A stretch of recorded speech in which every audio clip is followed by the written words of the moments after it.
World cup 2023 का match number 35 जो आज से चंद घंटे के बाद पाकिस्तान और न्यूजीलैंड की क्रिकेट टीमों के माबैन जनाब बेंगलुरु के मुकाम पर खेला जाएगा। और इस मैच में पाकिस्तान के लिए जीतना उतना ही जरूरी है जितना एक आम इंसान के लिए सांस लेना, क्योंकि अगर पाकिस्तान इस मैच में शिकस्त से दो चार हो जाती है तो फिर पाकिस्तान का वर्ल्ड कप 2023 का जो सफर है वो बेंगलुरु में ही अपने इख्तिताम को पहुंच जाएगा। हालांकि पाकिस्तान ने जनाब 11 नवंबर को इंग्लैंड के खिलाफ ईडन गार्डन्स के तरीकी स्टेडियम में इस वर्ल्ड कप का अपना आखिरी मैच खेलना है, लेकिन वो मैच जो है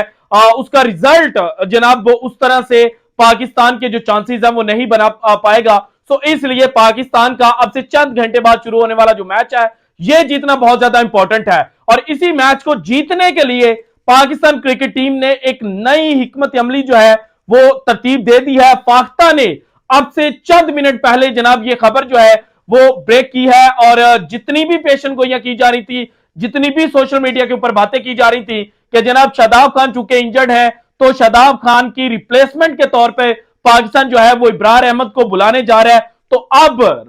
राइट नाउ जो सिचुएशन बनी है वो ये है कि जनाब पाकिस्तान क्रिकेट टीम जो है वो 4 फास्ट बॉलर्स के साथ वर्ल्ड कप 2023 का जो सबसे बड़ा मैच है, जो करो या मरो की सिचुएशन वाला मैच है, उसमें उतरने जा रही है। पाकिस्तान क्रिकेट टीम की जो मैनेजमेंट है उन्होंने यह फैसला क्यों किया है इसकी डिटेल्स भी जनाब हमारे साथ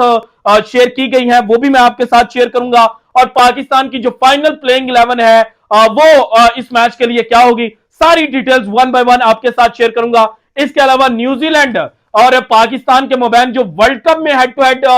मुकाबले हुए हैं इनमें जीत ज्यादा किस टीम को मिली है और पाकिस्तान को किस तरह से एक जो नफसियाती बढ़तरी है वो न्यूजीलैंड के ऊपर हासिल है, ये भी आपके साथ शेयर करूंगा। लेकिन सबसे पहले जनाब साबिक इंग्लिश कप्तान जो है माइकल वॉन, उन्होंने एक वीडियो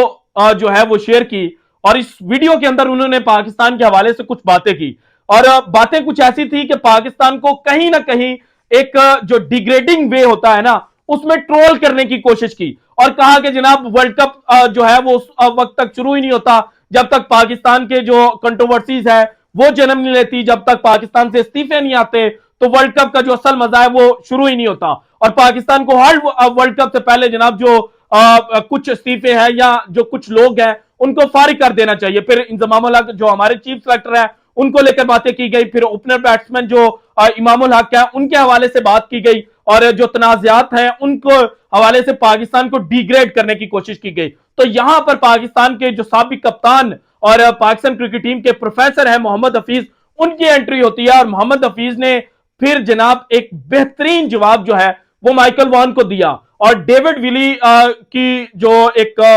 स्टेटमेंट है वो शेयर करते हुए मोहम्मद हफीज ने कहा कि भाईजान पहले आप अपने जो मसले हैं ना उनको सॉर्ट आउट कर लें। अब डेविड विली को चूंकि जो सेंट्रल कॉन्ट्रैक्ट है इंग्लैंड का वो नहीं मिला और डेविड विली ने ये स्टेटमेंट दी है कि उनके लिए जो रिटायरमेंट का डिसीजन लेना है वो बड़ा आसान हो चुका है। तो इस चीज की तरफ उन्होंने इंडिकेशन की थी कि भाईजान आपके तो अपने घर में जो बर्तन है वो टूट रहे हैं, तो आप किस तरह से पाकिस्तान के जो बर्तन है उनके हवाले से बातें कर रही हैं। तो इस तरह से मोहम्मद हफीज जो है उन्होंने बेहतरीन किस्म का जो जवाब है वो माइकल वॉन के मुंह पर मारा। अब आते हैं जनाब पाकिस्तान और न्यूजीलैंड के माबैन जो हेड टू हेड मुकाबले हुए। अब तक जनाब ओडीआई क्रिकेट के अंदर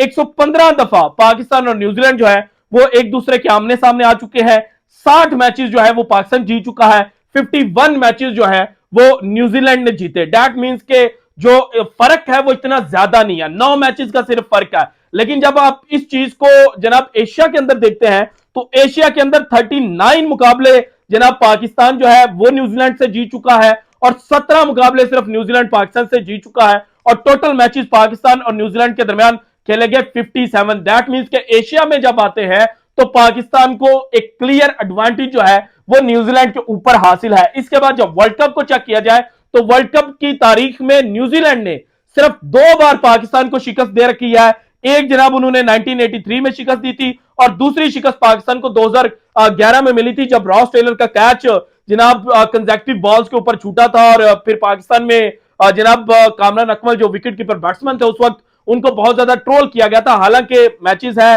और कैचेस ड्रॉप हो जाते हैं, लेकिन उस मैच में जिस तरह से फिर रॉस टेलर ने पाकिस्तान की और शोएब अख्तर की फैंटी लगाई थी तो वो तमाम क्रिकेट शायकीन जो है उनके जहनों में नक्श है। सो ये 2 मुकाबले जो है वो न्यूजीलैंड जीत चुका है, जबकि इसके अलावा 7 मुकाबले जो है वो पाकिस्तान जीत चुका है। टोटल 9 मुकाबले वर्ल्ड कप की तारीख में पाकिस्तान और न्यूजीलैंड के खेले गए, सिर्फ 2 मैचेस न्यूजीलैंड ने जीते,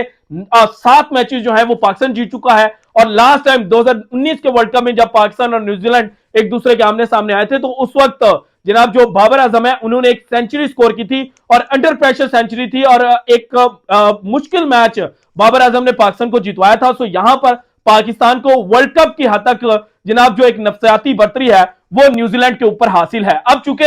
जो पाकिस्तान की प्लेइंग 11 है उस पर अगर निगाह डाली जाए, तो उससे पहले मैं आपको बता दूं कि 20 अक्टूबर को पाकिस्तान ने यहां पर मैच खेला था अगेंस्ट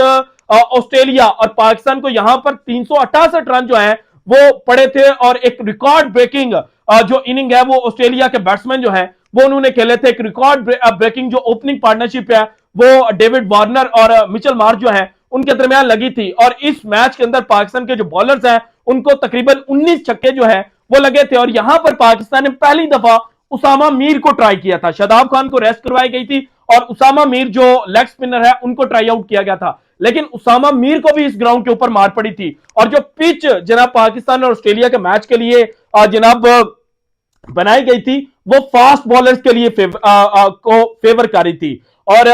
उसके बाद यहां पर इंग्लैंड और श्रीलंका का मैच खेला गया, और जो पिच इंग्लैंड और श्रीलंका के मैच में इस्तेमाल की गई वो स्लो बॉलर्स को, जो कटर्स करने वाले बॉलर हैं उनको ज्यादा फेवर कर रही थी। सो इस तरह से अब पाकिस्तान ने चूंकि ये देख लिया है कि पाकिस्तान को हमेशा जो जनाब अपोजिशन टीम की स्ट्रेंथ है उस तर्ज की विकेट मिलती है, और अब चूंकि न्यूजीलैंड की जो स्ट्रेंथ है वो स्पिन बॉलिंग की बजाय फास्ट बॉलिंग है, तो इसीलिए पाकिस्तान ये सोच रहा है कि हमें जो विकेट मिल रही है सुबह के मैच के लिए वो जनाब फास्ट बॉलर्स को फेवर करेगी। सो इसलिए पाकिस्तान ने यह प्लान बनाया है कि जनाब हम मजीद किसी स्पिनर को ट्राई आउट करने की बजाय हम जनाब स्पिनर को बाहर बिठाते हैं, बेंच गर्म उनसे करवाते हैं और फास्ट बॉलर के लिए जाते हैं, क्योंकि पाकिस्तान के जो फ्रंट लाइन स्पिनर थे शादाब को मार पड़ी, उसामा मीर को मार पड़ी, और इफ्तिखार जो रेगुलर स्पिनर नहीं है वो बचते रहे हैं। और जब लास्ट टाइम पाकिस्तान यहां पर खेला था 20 अक्टूबर को, तो वहां पर भी जो इफ्तिखार है उन्होंने 8 ओवर किए थे, और उन 8 ओवरों के अंदर इफ्तिखार को गालिबन जो रन लगे थे वो 36 या 37 थे, और सबसे कम इकोनॉमी रेट के साथ या सबसे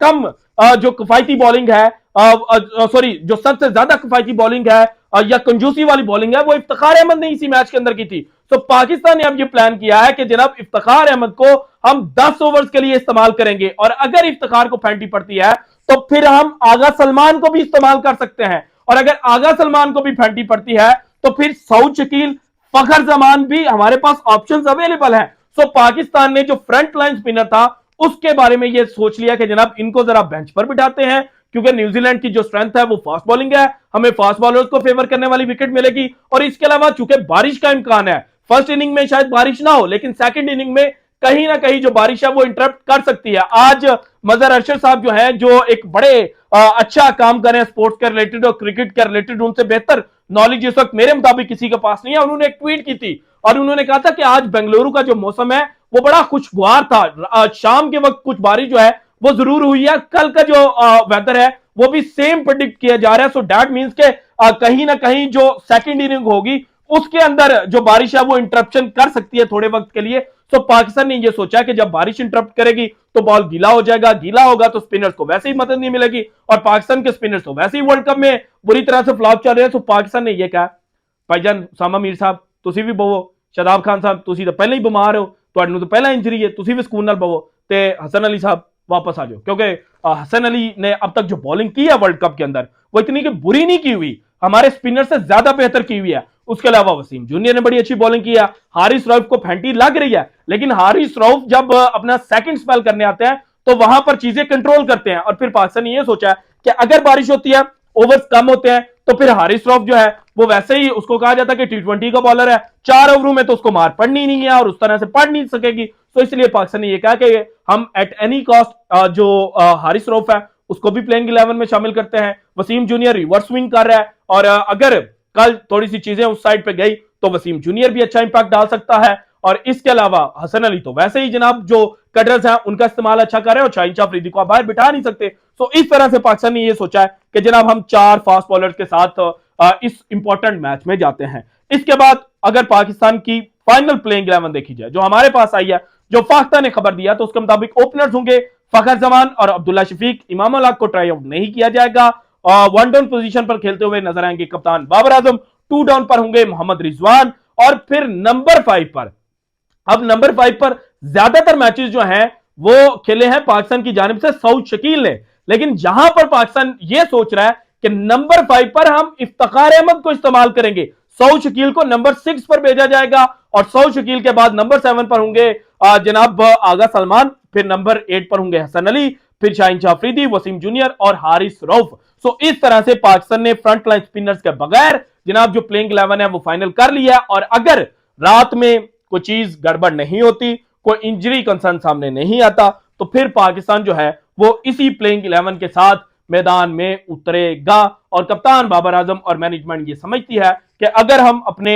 4 फास्ट बॉलर्स के साथ जाते हैं तो फिर हमारे जीतने के जो चांसेस है वो ज्यादा हो सकते हैं। सो अब ये मैच के एंड पर ही पता चलेगा कि पाकिस्तान ने ये जो नया प्लान